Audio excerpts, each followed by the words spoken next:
Hello, my name is Chidima Akaniru and you're welcome to Youth of West Africa Business Class.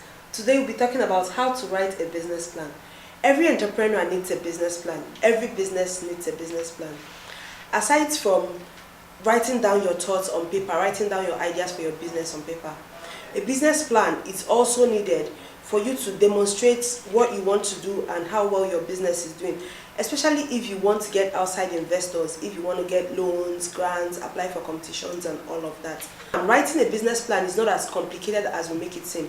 It doesn't have to be filled with all those jargons, 1,500 pages. It can be very simple.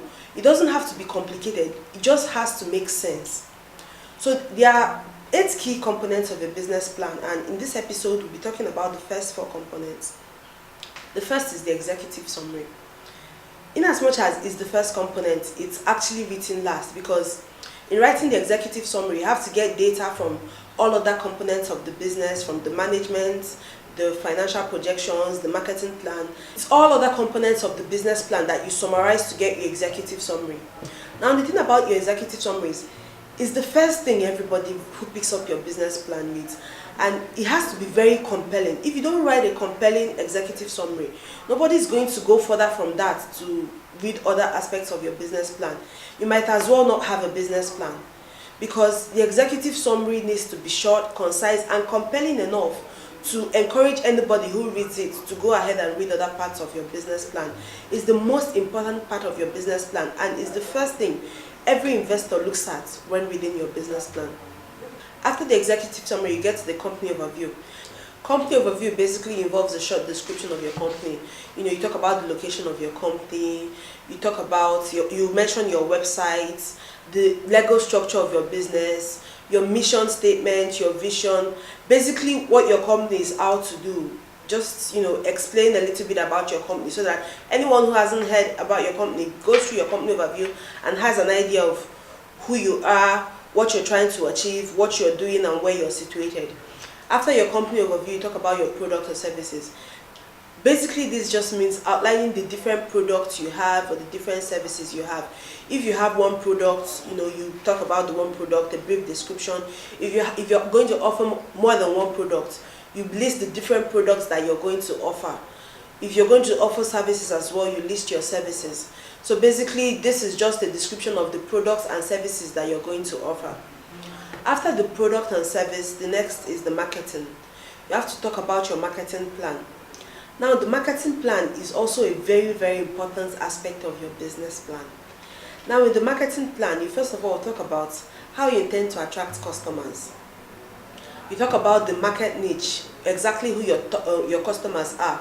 You talk about what need you're trying to fulfill, what need you're trying to meet, what problem is in the market, and what solution you're trying to bring, or what solution your product will create. Then you talk about your unique selling proposition. It's called USP, unique selling proposition. What exactly distinguishes your product from that of every other person? What exactly distinguishes your product from that of your competitors? Why will someone come to you instead of going to your competitors? You have to address that in your marketing plan. Then you also have to talk about your sales forecast. Now, if for example you're saying I'm projecting 5,000 sales per day, this your sales forecast has to be represented in your financials. You have to talk about how you're going to get that 5,000. For example, if you're saying I'm going to do email marketing, it's not enough to say I'm going to do email marketing.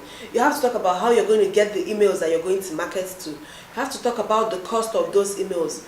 This and more should be included in the marketing. Now, the marketing aspect is a very, very important aspect of your business.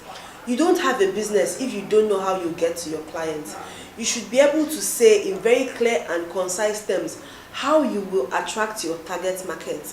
You also need to demonstrate a clear knowledge of the market, a market analysis.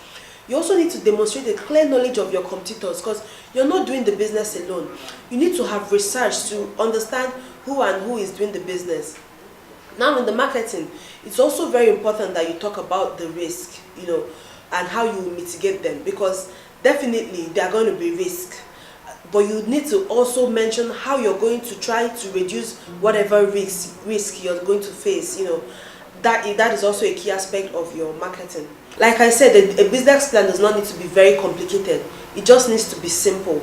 and make sense. The next episode, we'll be talking about the last 4 components of the business plan.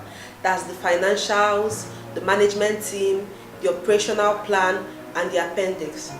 Thank you for watching. I'm Chidima Kaniro with Eats of West Africa. See you next time.